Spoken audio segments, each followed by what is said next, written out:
Tammy, thank you so much for coming on this podcast. The holiday season, it means a lot of different things for different people, but for a lot of people, it's warm and thinking of family and spending time. And for a lot of people who are in blended families, sometimes it just increases the stress.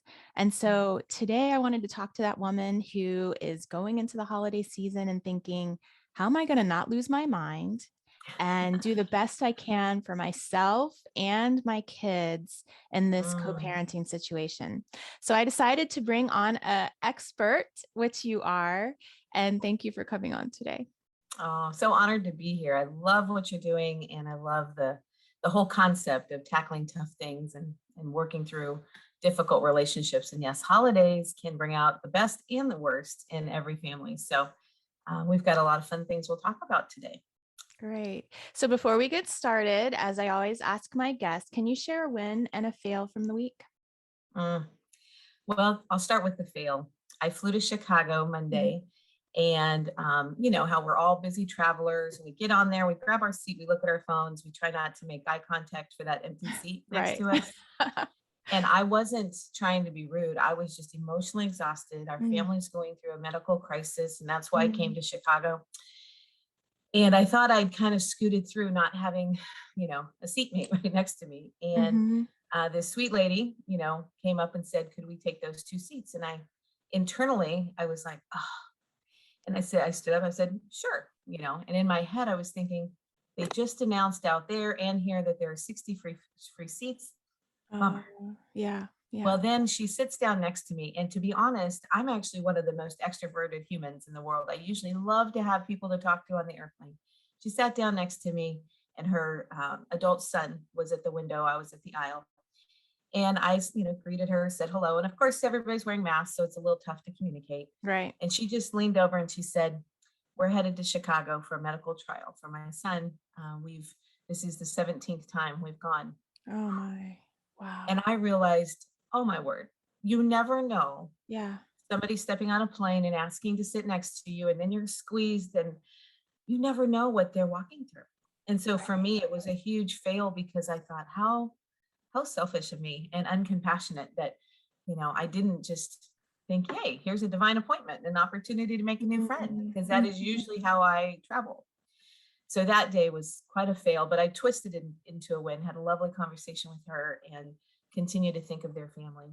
And I would say a win. Um, I have four grandchildren, and I Wow. travel a lot. And so Mhm. I have a 5-year old who is my little shadow. And she loves to read with Grammy Tammy. That's my nickname. And so I didn't see her pretty much all of the week before I traveled. And so anyway, I just looked at my calendar. I thought, I got to do a book with her. And so I intentionally carved out about 30 minutes just to pile in the purple reading chair, read a couple stories, right? And not lose sight of how fast she's growing and how quickly Yes. those moments go by. So Oh my that goodness. was a big win. And it was a win for her, but it was really a win for me because I just love that time. And I have a 22-year-old daughter getting married. So I know that at a blink, those little bits, they grow up and they don't want to sit in your lap and read a story. So I was so grateful that I was able to carve that out of a busy schedule and really prioritize her because she's a precious part of my life and don't want to lose sight of that because next thing I know, she'll be 15 and she will be too busy for Grammy She Tammy. will be. Oh, thank you for sharing that. You said purple chair. I'm just stuck on the purple reading chair. I'm like, you have a Yes, purple reading chair? I do. It's so Ah, fun. It can seat three people and we squish in there. Actually, all four grandkids will get in there with me. that And is that's why wonderful. I used it at my counseling office, but we changed offices last year and I had all purple furniture in there, but I kept the big purple chair as Grammy's reading chair. And we have a wonderful office now, but it's pre-furnished. So, but yeah, we held on to that one purple chair because it's significant, and I hope it'll stay in the family and they'll read to their grandkids in it someday. That is so wonderful. As you were talking about reading to your granddaughter and carving out that time, which is so hard. I know for busy moms, for me, myself, sometimes when you think about playing with your kid or reading with your kid, it feels like it's going to take so long and I don't have the time to do it. And I think about Shonda Rhimes' book, A Year of Yes. Mm, Yeah, Year of Yes. And she was talking about how she has that feeling with her kids, but that she just says, okay, 15 minutes. I can do 15 minutes. And when she commits to 15 minutes to sitting down and focusing, often sometimes it goes longer, right? Mhm. But she's able to do it. And so if you Mm. can sometimes think of just that little time increment instead of thinking, oh, I'm going to take this time out of my day. And it's huge and it makes such a big difference for our kiddos Oh, it and does. us. And us. The relationship goes both ways. It's a Yeah. win-win. It Yeah. just resets the day, and, 10 or 20 emails can wait. They're not Absolutely. Nobody's gonna miss email when we're no longer here. It's But our true. kids and the family that we love, if something happened tomorrow, you would be glad you invested those few minutes with them one-on-one. The Absolutely. rest of it can wait.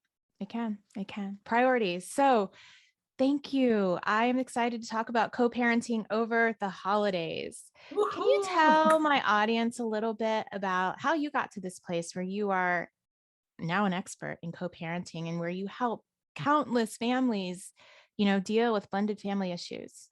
Sure. Well, actually, that daughter I mentioned, who's Mhm. almost 22, she's getting married soon. Her dad and I went through a divorce when she was 1. Mm, And so I came to the fork in the road after an 8-year marriage and really working hard to have a healthy family. I came to that fork in the road of becoming a single mom. mhm. And I knew 2 things from my own life experience. I had been raised by divorced parents, and I knew that I was not going to make the focus of her life the past of our marriage. I Mhm. didn't want that to be something that came up over and over. And I really didn't want her to grow up and be defined by being a kid of divorce. Mhm. And then secondly, I really wanted to champion her loving her dad.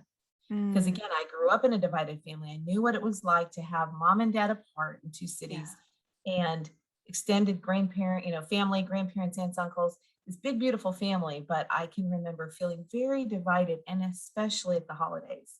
And so I remember, back at my own kitchen table, thinking and looking at the parenting plan and making some decisions that were pretty uncommon, but I knew I wanted to raise a little girl who would have one heart and it would be healthy in 2 homes. And that's sort of been the ongoing theme of all the work I do is kids have one heart and 2 homes. And over time, I wasn't satisfied that there were no healthy, life-giving resources, again, 21 years ago. Mhm. And Mhm. I was an event producer in the music industry and thought I'd retire producing events globally. And I just started planning events for divorced parents, and it grew from there. And so I put Wow. the book and multiple resources out and got a master's in marriage and family therapy. And a lot of my colleagues, when we'd meet in our new classes, they'd say, "Oh, what do you want to focus on?" And they would think it was crazy when I would say, "Well, I love marriage and I'm cheering for marriage, but I'm really cheering for high conflict co parents who hate each other, and I'm going to help them raise healthy kids anyway." And some of my friends would say, "Oh, why would you want to do that? Mhm. There's such a need, and kids are suffering, and parents are hurting, and They there can are. be change and transition in a few little things that can make a huge difference." So, yes, I have a master's, and I'm just a content creator around these tough topics, and a conference called the Stepmom Connection. Lots of ways for women to gather, talk about tough topics, and find their way through. So, That's wonderful. And the name of your company is One Parent. Is that your it's company or your course? our organization is called Co-parenting International. Right. Okay. And then we have a couple courses, but the one for everyday parents that are co-parenting is called One Heart, 2 Homes, I love Co-parenting that. Divorce to a Positive Future. Beautiful. Okay, so for a woman who maybe this is her first holidays, as a co-parent, or, maybe she's been doing this a lot and everyone just kind of sucks and she can't quite get it together. What do Mhm. you suggest? I've heard about co-parenting plans. Do you think that that's a good idea? And if so, what should that look like? Sure. Well, usually if you've been legally divorced, you have to do a parenting plan. If you're never married, maybe you've created a beautiful family, but you legally weren't married. Some co-parents who divide, mom and dad are in 2 places. They may or may not have a legal co-parent plan or a Mhm. parenting plan.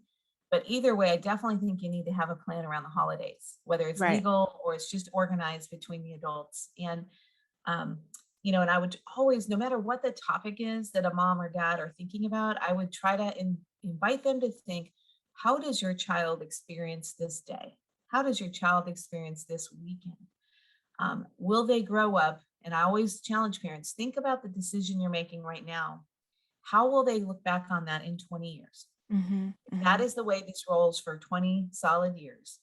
Will they look back with joy, or will they look back and think, wow, that was really hard? And Mm. so sometimes it's tough for hurting parents to slow down because they may be really angry at their Right. co-parent. Their co-parent may be very inconsistent.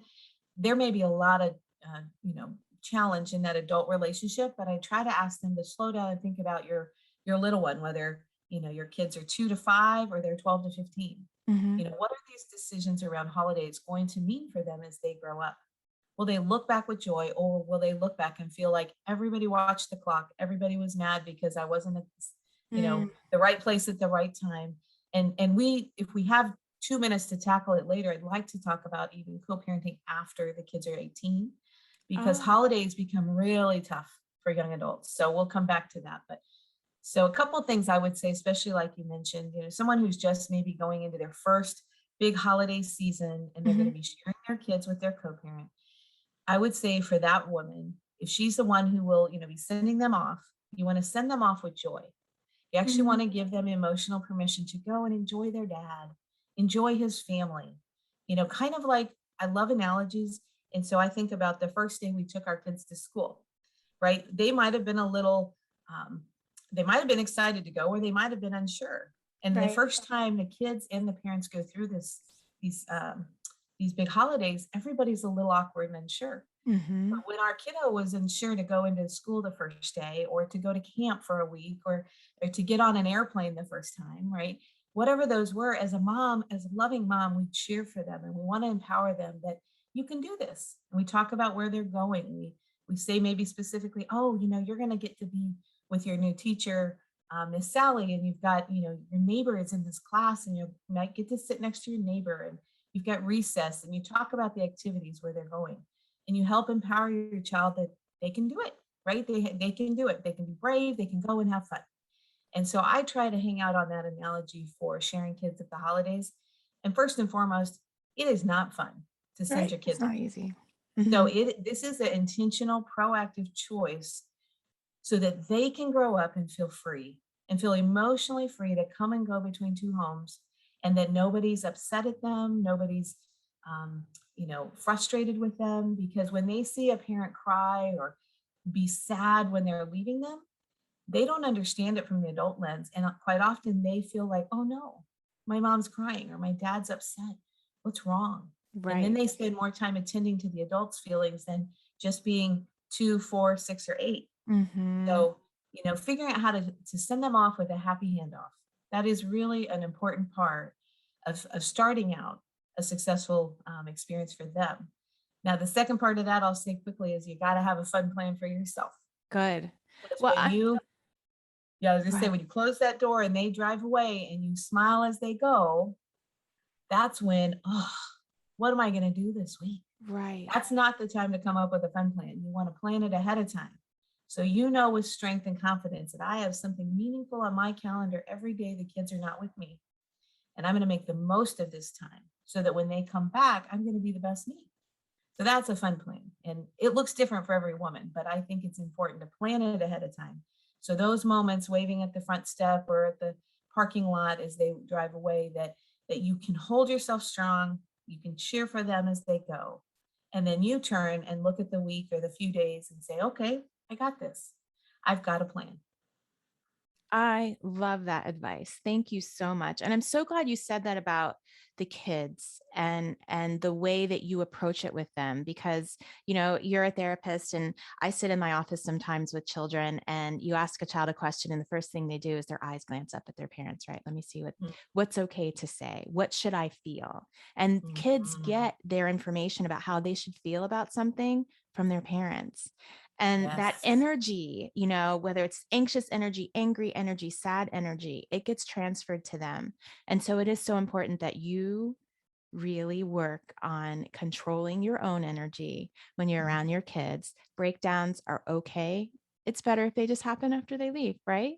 absolutely. Behind your own closed doors. Yes. Yeah, yeah. And I love that you are saying make your own plan, because, yes, it can be sad. You can be angry about it. It's not fair that it has to be this way necessarily.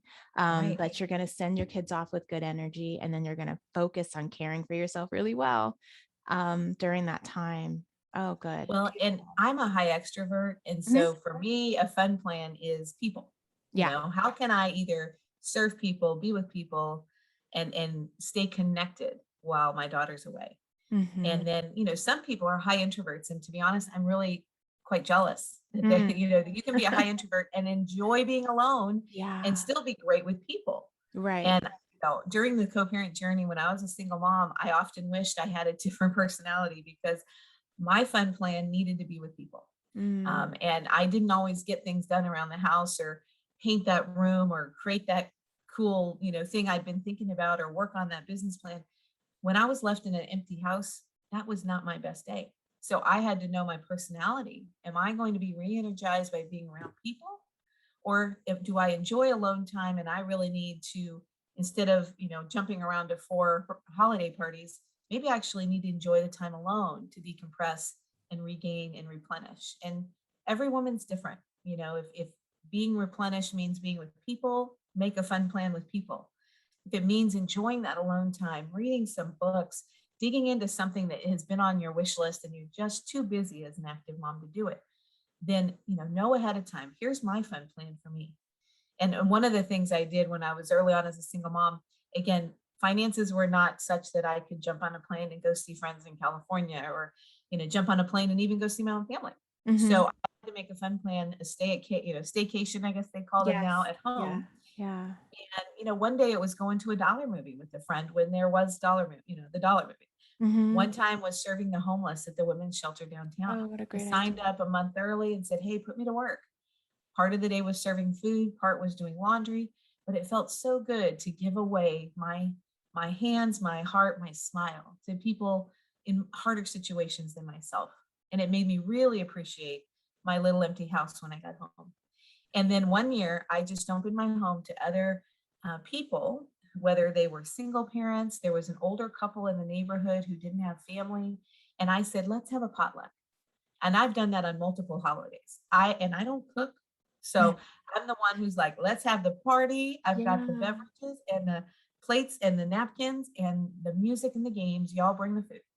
And we had delightful times. And I'll tell you, one time my daughter called, and I think it was a Thanksgiving. She was away in Georgia with her dad's family, and she heard all this ruckus in the background. And she said, Mom, what are you doing? And I said, oh, I'm having a potluck party. And she's like, without me? I, I said, well, and I told her some of the people that were there that she knew. And she's like, well, why didn't you do it when I was home? I said, honey, you're having a great time with your dad. Yeah. And I named all the people. I said, I know you're with. So, I named them. I said, I know you're having a fabulous time. And I think about you every day. I said, Mhm. but today I decided to open the house and have lots of people over to celebrate together who might have been alone. And Mm. she came back from that trip. She was about 7. And she used to do this thing where she put her hand on her hip. And she's like, Mom, what else do you do when I'm not here? Like she Aw. has FOMO. She wanted to know, what am Yeah. I missing out on? And what that opportunity gave me was a chance to show her that when she's away, I'm okay. Right. Mhm. And that I am helping and enjoying serving others. It was a great modeling opportunity. I didn't set it up and plan for it, but I was able to give her a little feedback about, I'm so thankful you're where you are. I think about you. I'm glad you're having fun. And I'm doing this because there's other people in the world that need a place to celebrate. And so she's turned out to be a lot like me in that extrovert world and always trying to invite people and connect people. Hospitality can be tough during the holidays because, Mhm. if it's especially your first time alone with your kids away, you can kind of feel that almost an awkwardness, like, where do I fit in? I used to go to Right. these parties with my husband, or I Yeah. used to go to these family events with my family. And who am I now? And how do I fit in different? So I know this is not an easy journey for most, but those are a few tidbits on how to try to make it a fun plan for yourself. And then even let your kids know that you're okay, that you're having a great time and you're glad they're where they are, enjoying that time with that other What a great gift to yourself and your kids. So as I'm thinking about the extrovert and the introvert, family. I think for the introvert, yes, it's easy and feels good and comforting to kind of go into yourself and stay to yourself. And on one level, that is rejuvenating and that can be good, but it also gives you an opportunity to feel sorry for yourself and, Sure. maybe, sink into a depression. So I would even encourage an introvert to get out and Sure. get some social activity, because at the very least, it distracts you from Mhm. staying focused on maybe a lot of negative thoughts. Um, Absolutely. Maybe not to the extent that the extrovert does, but it can still like distract you. And so I would still encourage you to still reach out, which is harder for an introvert. And I would also imagine for an extrovert who does crave that, like you said, when you're in that place of, well, you used to always do this with this family, or who are you going to ask? Who are you going to connect with? And it's really about getting brave Mhm. and reaching out and asking, right? Absolutely. Yeah. Yes, and you'll find, I think, most of the people that love you, Mm, sometimes, especially around holidays, and I would say for anybody listening, if you have a friend going through a divorce right now, if you have a family member, sometimes when somebody we love is going through something hard and we don't know what to say, sometimes we tend to pull back and not say anything, right? Because we don't mhm. want to say the wrong thing. Right. And I would encourage listeners that if you know somebody, and maybe it's even the second or third year after they've divided families, send them a note in the mail, an old-fashioned handwritten note that just says, "Hey, I love you. I'm thinking about you this holiday season." Or if you live in the community close by, reach out to that person and invite them into your family and say, "Hey, you want to Mm, come over? You want to come over and open gifts with us? And yeah. we'd love, gosh, I need your help, on X, Y, and Z." Like, make a space at your table to invite, especially single moms, and even when they do have their kids, right? Invite them in and expand your traditions maybe, because it is tough for them to ask for what they need, Mhm. especially in the first couple of years. But if you're a listener who knows somebody that's walking this journey and you've been, kind of like, how do I support them? One of the nicest, kindest things you can do is invite them to your table anytime, but especially during holiday time. And even if they say no, it'll feel good to know they were invited. Right. Right. And it feels good for them to be invited, even if they Oh, have to decline for whatever yes, reason. Yes. absolutely. Yeah. Yes. Yeah. So, what about, and you mentioned high conflict, right? Parenting. Mhm. What That's my about, favorite. yes. So there's so many things and so many, ways that, you can get caught up in, high conflict interactions with a co-parent. But Mhm. what is some advice you can give to a woman who has a partner who's just not agreeing? When you're trying to Mm. make a holiday plan and whatever you try to put out there, he's just like, no, I want to do it this way. Do you have any advice for that high conflict co-parent situation? Well, if somebody is really high conflict and everything's a battle, then you probably really do need a parenting plan, Mm-hmm. because the parenting plan, every state around the country, they have those. You can go to your .gov website, download a template of the topics that they address. And so, for those that have never been married and they're co-parenting, you might not have that legally figured out.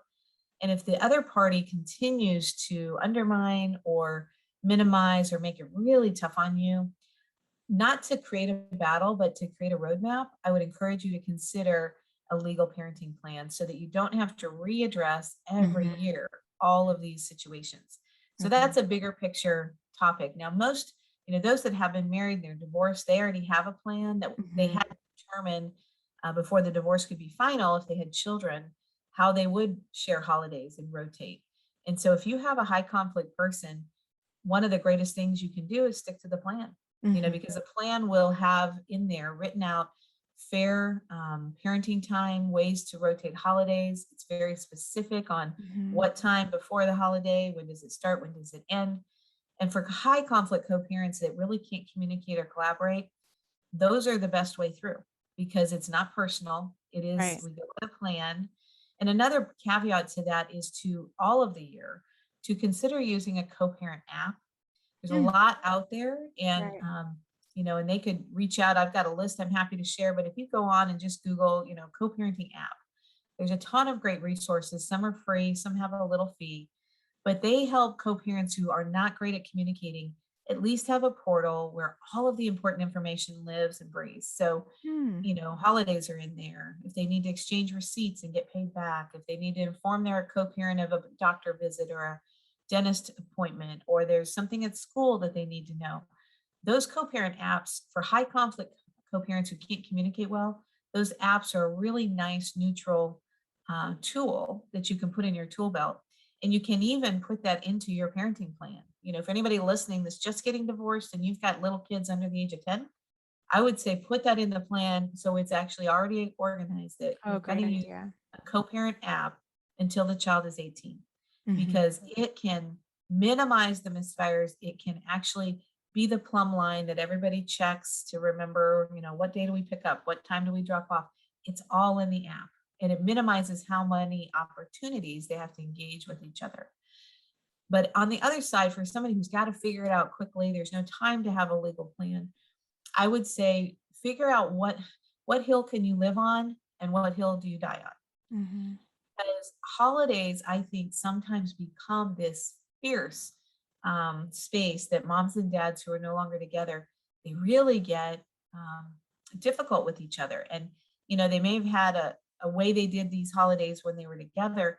And one of the co-parents is adamant that this can never change. This must always be the same. I must always have the children on Christmas Eve. I must always have dot, dot, dot.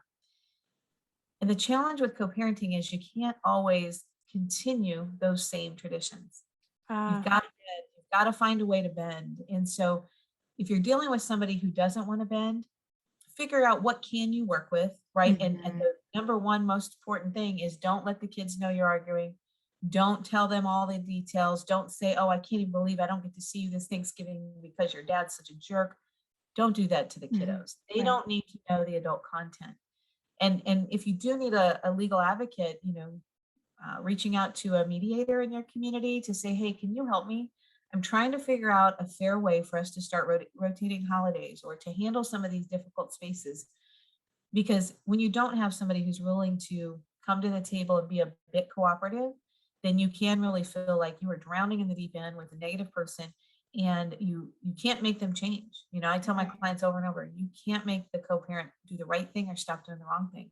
The Exactly. only thing you can control is you and your emotional space, your strength, your clarity. And sometimes you really do need a third party to step in the middle and say, Mhm. hey, let's figure this out so that the children can thrive. Because if there's one thing you probably still agree with that co-parent on, you love those same kids. Yeah. You want the very best for them. But sometimes your opinion of what's best and their dad's opinion is drastically different. So I'd say try to use an app, reach out to a mediator. And I would say in the bigger picture, and again, there's sometimes other logistics that would make this a different suggestion, but in general, I suggest trying to rotate the big holidays. Let's say one year, one parent gets Thanksgiving. That same year, the other parent gets Christmas. And then the person who had Thanksgiving gets New Year's. And you rotate the whole Hmm. holiday. Okay. And here's something that I decided 22 years ago, and I'll be honest, it was the smartest thing I ever did. Instead of splitting Christmas down the middle, you know, because it's kind of Christmas Eve and Christmas as a bigger holiday, Right. instead of splitting it at 6 o'clock or 10 o'clock or whatever time, I had watched people in my own family, really kids, really struggle to enjoy both families because it was split down the middle. So when it was my turn there to, you know, look at a parenting plan, make a game plan, I actually suggested to my daughter's dad, why don't we rotate about a week of time around Christmas? So Hmm. maybe it starts a couple days prior and it goes till New Year's Eve. And that I knew in doing that I was sacrificing time. So The I'm whole giving more Christmas time holiday. away. Yeah. Yeah. But here's the thing it allowed both of us to do. When it was his time, he could take our daughter, he could go to Georgia, he could travel, he could see family, and everybody could Right. settle in, Yeah. which for our daughter made a beautiful Christmas, Mhm. right? It's a choice to let her go, settle in, and enjoy those people, not have to be uprooted at 6 o'clock right in the middle of everybody else having fun. Right. Yeah. The years I had her, then it gave me the same freedom. We could stay home or we could travel.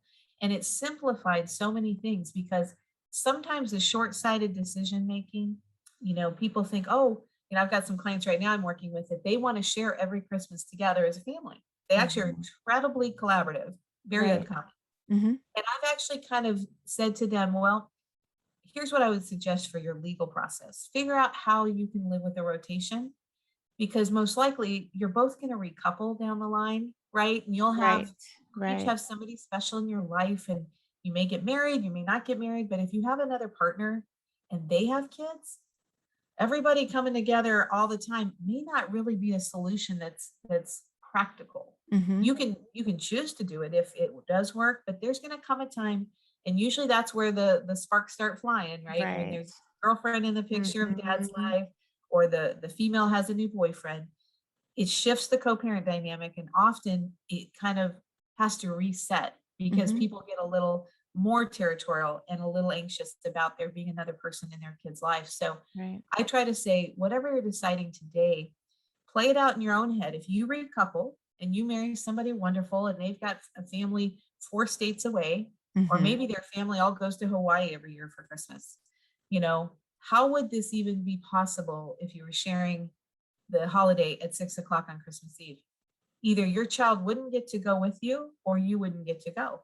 And Mm-hmm. sometimes it's that longer view of imagining, if we both recouple and there's more kids and families, how can our shared children be able to enjoy all of that further down the line?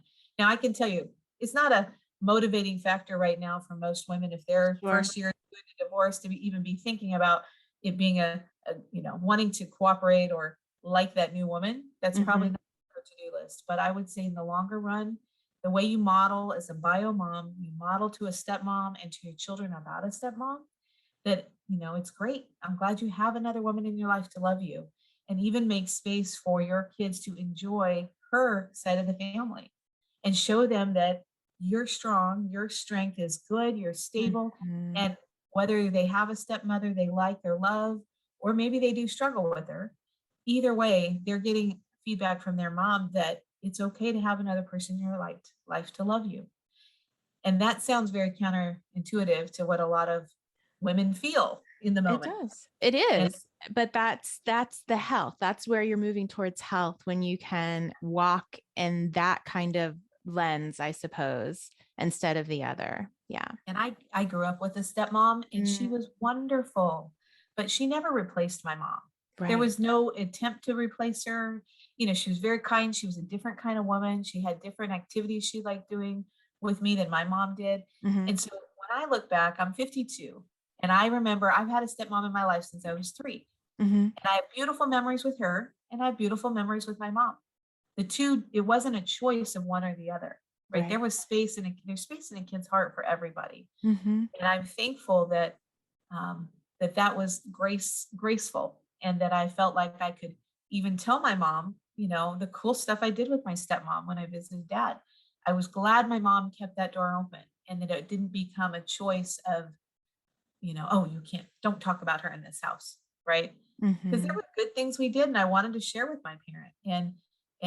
So I would say, those are sticky topics, and maybe someday we can do one of these specifically on the bio mom stepmom dynamic and how do we navigate, because that's a We need whole nother to. topic. Yes, it is. Um, but if you're listening, your kids have a step parent in their life, the greatest gift you can give your own children is to cheer for their relationship with that step parent, and to tell them, even point out positive things about that other woman.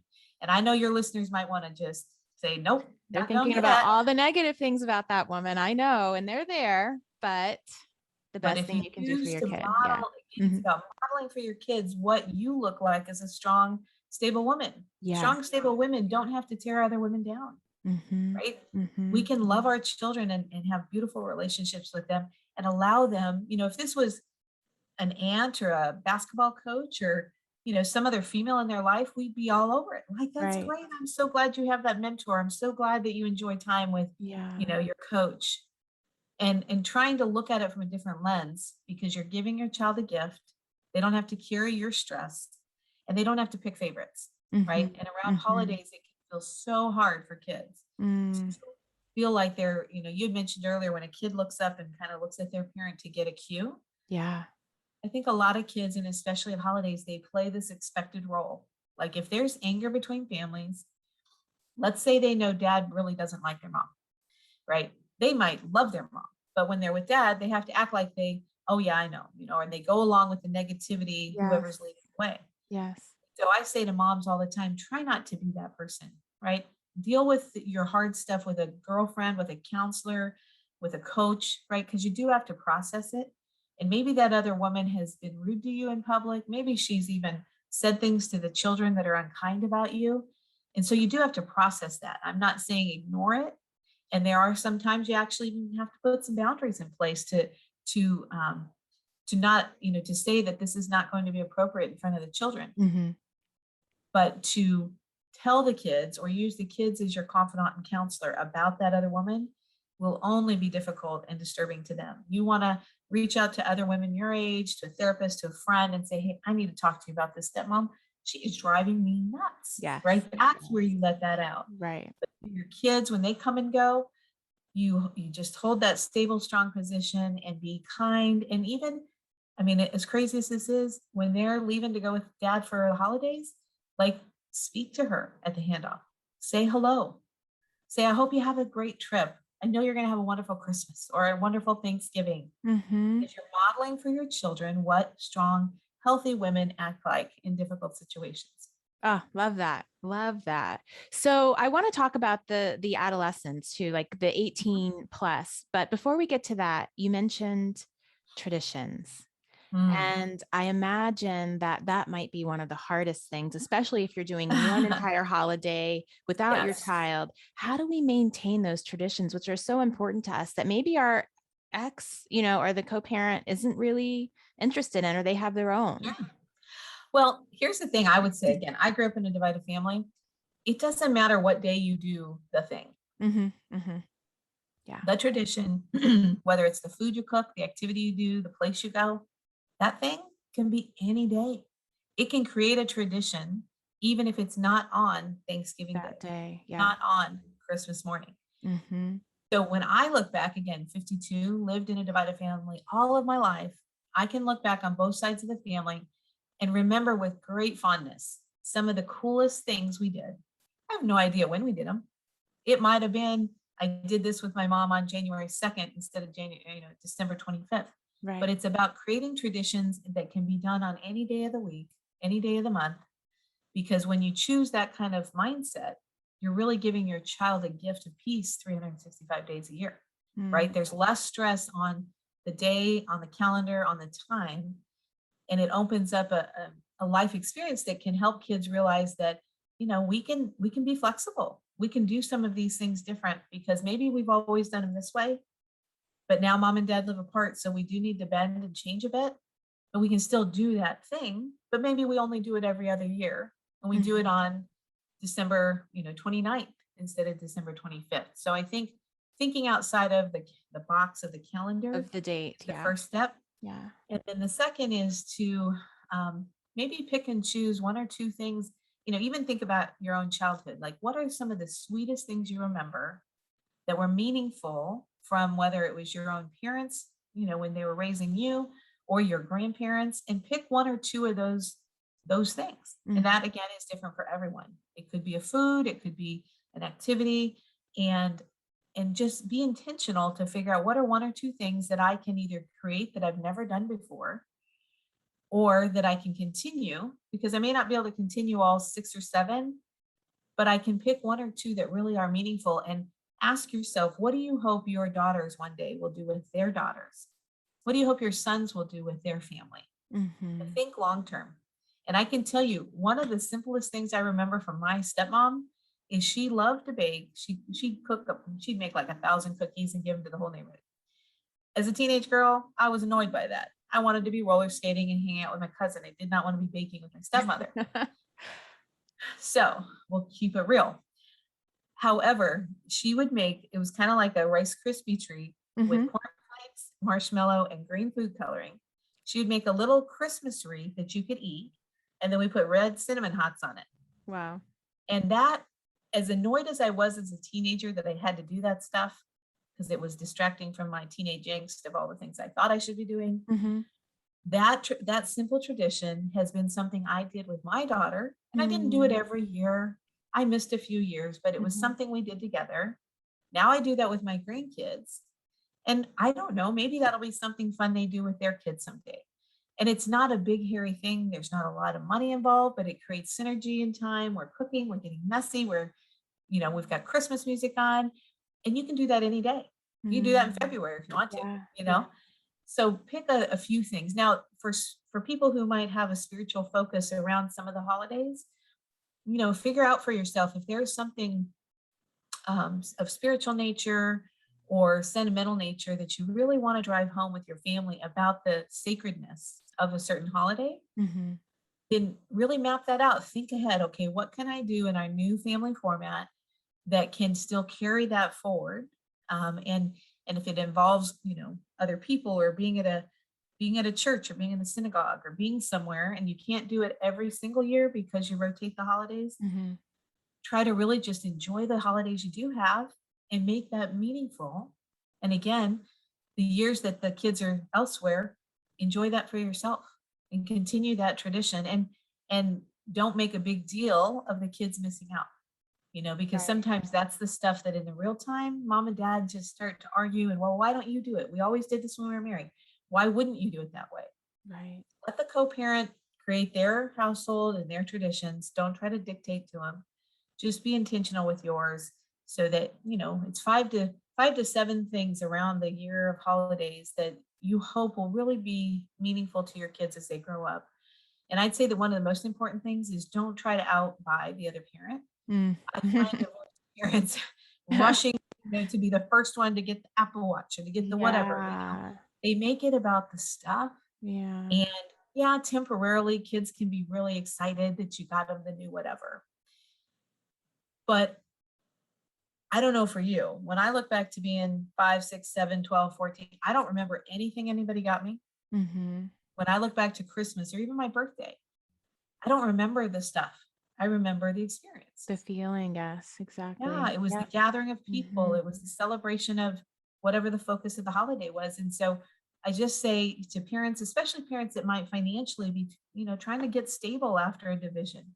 Even wealthy people, when they divorce, it takes a few years to figure out a new rhythm financially. Mhm. Don't put yourself in, $5,000 of debt with two kids because you want to be the favorite parent who buys the coolest thing and you Or buy you're it first. over, you're overdoing it because of your own guilt of what the kids have gone Yes. through or are going through. Parenting out of guilt is Yeah. never the healthiest parenting, yes. No, not Yeah. at all. And I mean, I'll be honest. There's a fail for me. When my daughter was Ah, 3, we went to her grandparents' house, and there was only like 4 little gifts under her tree, and I brought a few in the suitcase, and I was like, oh, that's not enough.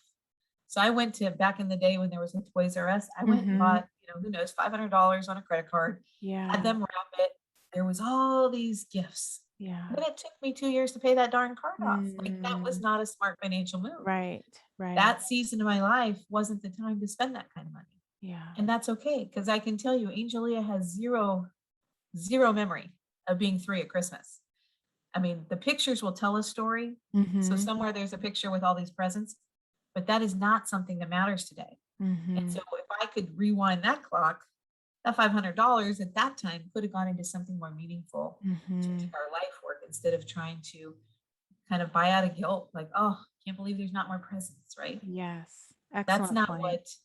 what defines that. And maybe, you know, well, I would say too, the other thing is to remember at these holidays, this might be a time to try something new, to create an experience that maybe you've never done before.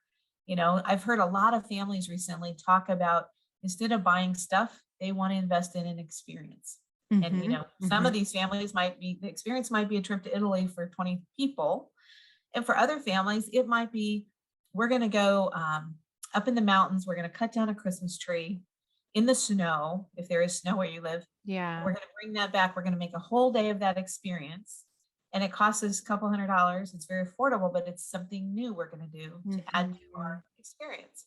So I think those are the things that kids will grow up and remember more than the tangibles and how many gifts they open.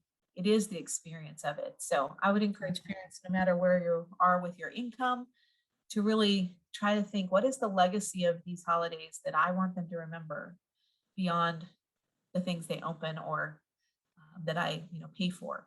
Absolutely. So Let's talk about the 18 plus, because I hadn't even really thought about that. You think, okay, I got them to adulthood. We've got, this groove Yeah, going. Everything's fine now. I don't have to be concerned so much about them and how they're feeling over the holidays. But I hadn't thought about the fact that it could be really hard for kids once they've become technical adults to navigate this, because they probably are kind of a little bit left on their own. absolutely. Well, there's two categories here. The one is the child who's grown up in a divorce. Mom and dad have been divorced, at least 3 or 4 years. They've kind of been in a rhythm of life of how they share Mm-hmm. holidays. So for that young adult, it's a tricky transition because if they go off to college or maybe they start working, whatever it is they're doing next, if parents don't talk and openly communicate to them, it's okay if we do it different from now on. Sometimes they will feel this expectation that I've got to do it like my mom and dad always did it, Right. right? There's an expectation that I'm here at this time and I'm here at that time, and that breeds a lot of stress for those young adults, even if they've been used to that Mm-hmm. that Mm-hmm. rhythm. So I say to moms and dads who are listening, if you've got a high schooler and they're going to launch, maybe they turn 18 their senior year, they go off to college somewhere before you drop them off for to their dorm, have that important conversation with them. And you can't again make the other person get on board or not, but just say to your young adult child, hey, I recognize, you're a young adult now.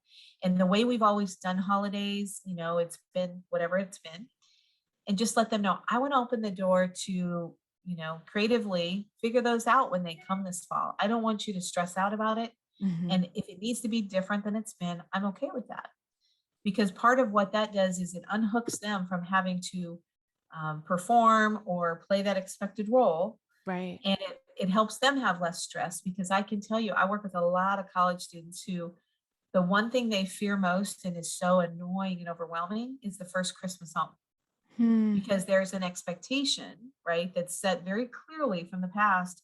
This is how we always do it.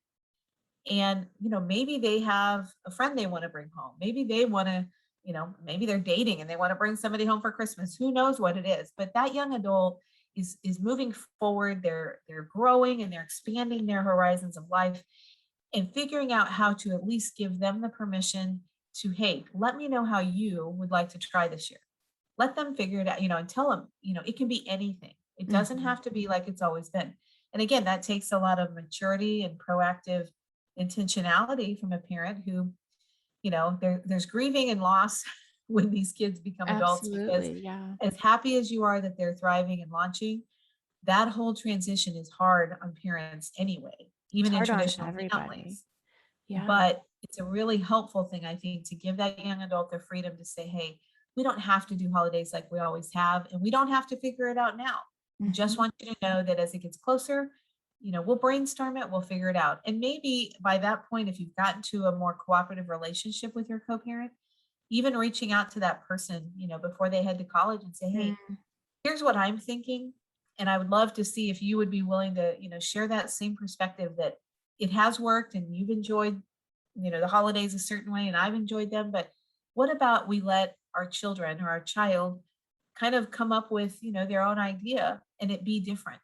Right. Now, the other flip side of that, there's a rising tide in the empty nest divorce. I knew you were going to say that. I've been dealing with so many, especially when fall started this year. It's like kids graduated, get a divorce. And I've, Yeah. I've done some posts about that as well. But yes. Mhm. Yes. And it is tough because those young adults who are, again, focusing forward, they're launching into life. Maybe their freshman or sophomore year, mom and dad divorce. Right.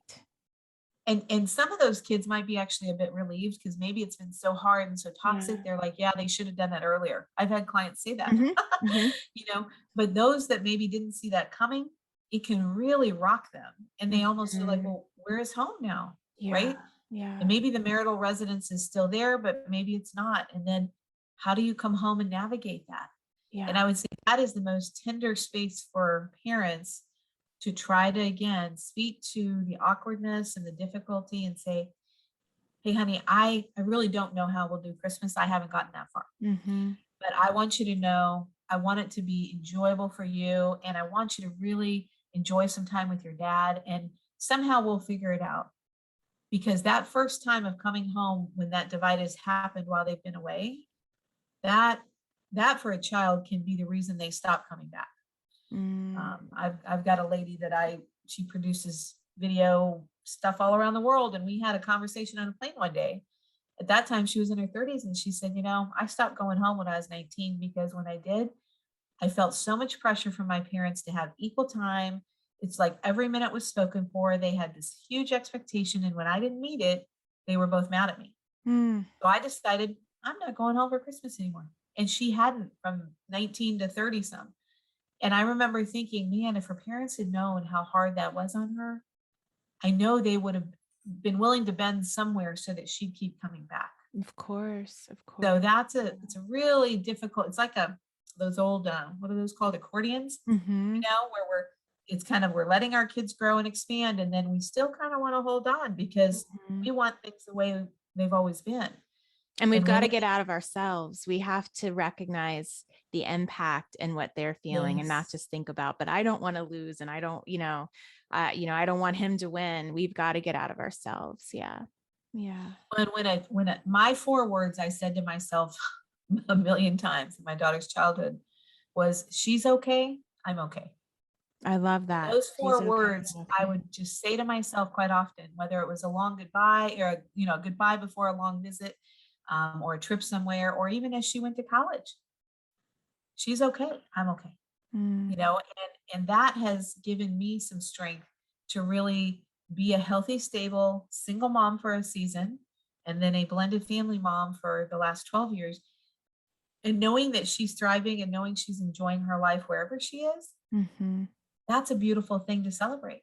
And I don't always have to be there watching. I don't always have to be in that immediate experience. She can thrive and fly. And part of the moms who really kind of keep their palms open and they say, hey, kiddo, go fly, go enjoy the world, go enjoy your life.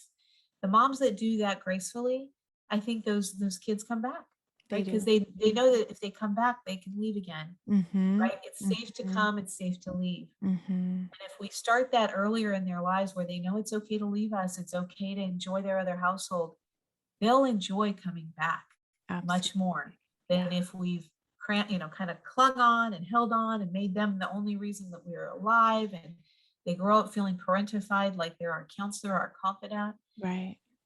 Those kids, they're going to fly as far away as they can, and they're going to send a text or a little email once in a while. They're not going to really truly want to come back because it's not their job to attend to their parent. It's not their job to take care of them. It's their job all of their life to thrive in the moment, especially when they're young adults, to thrive forward. And moms and dads who have struggled with that, just want to say they reap the consequences of that. Yeah. Keeping your hands open, whether they're 2 or they're 22, to help them fly and thrive and enjoy both where they are and where they're going. I think it's a beautiful thing. I love that. So thank you for sharing all this wealth of advice. I am going to have you come back on and talk a little bit more about blended family issues because they're real and they're growing. So before we end, first, I want to know, is there one thing that you want to leave maybe a woman who's new in this whole experience with maybe just a quick do don't or an encouragement? I would say to the woman who is just getting started on sharing your kids at another house, another time, another space where you won't be there, I encourage you to really invest in taking good self-care and doing good self-care for yourself. And that could be little things like getting your nails done or getting a massage or seeing a therapist or finding a life coach that you can talk to from the comfort of your own home. But figure out how to stabilize, because as you stabilize, you're going to be the greatest model of strength and beauty for your children. And it's okay that they've seen you cry. It's okay that these moments haven't gone well.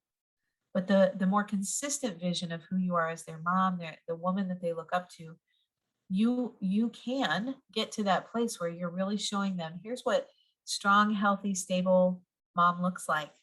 And it's okay that I am alone. And it's okay that sometimes you're not here. And that for the first year or two is going to seem like a foreign muscle that you're trying to find. and grow and get there. But I tell you, it will not always hurt the way it hurts right this minute. With time, it's kind of like when we drive forward and we're looking in our rearview mirror, something immediately when we start to pull away is big. But Right. the further we go, the smaller that is. And our pain can really help us develop a passion and a purpose for living stable and whole and free. Mm-hmm. Because the greatest thing we can give our kids is a healthy, stable mom, a healthy woman they can look up to. It's not about how much money we make. It's not about how much parenting time we have, but who are we as a woman and what do we believe? What do we value in the world? And from that, they're going to take their roadmap and create their young adult life. So moving that way and giving yourself grace that you're not going to be perfect. Mm-hmm. And there are going to be moments that are emotional punch in the gut, but having a game plan, who do I go to when I'm hurting?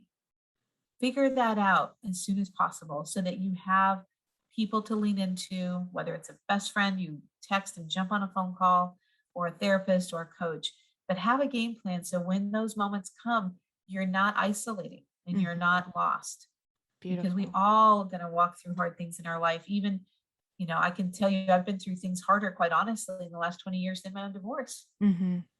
And knowing how to care for myself through that is what has helped me come through it to a healthier place each time. So I think, we're not meant to do life alone. Mm-hmm. Isolation when we are in pain is not a great solution. And so part of being a strong, stable woman is knowing, who do I need in my tribe? Who do I need around me? Who Mm-hmm. will help me move forward and be healthy? Not help me move forward and stay angry, Right. but help me move Right. forward and Right. be healthy. Beautiful. Thank you for sharing that. So how can people get a hold of you? Sure. Coparentinginternational.com is our website. We're based in Nashville, Tennessee. So if anybody listening lives in Tennessee, you can even come see us in person. But for most people who are listening around the world, Co-parenting International is a great place to connect. We've got digital courses and resources, and I do one-on-one coaching with women all around the world. Happy to do that. So Wonderful. love to be in touch, and we've got some free resources on there. But I'll tell you, there's one.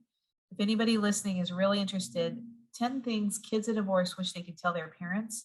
Oh, Reach out to me on that website, and I'll be happy to share that with you, because it can really help you stay ahead and mm-hmm. not hurt your kids with the blind spots that can happen after divorce. It's a real simple document, but can really help you have some insight to what your kiddos may be experiencing and how you can really help protect them in that journey.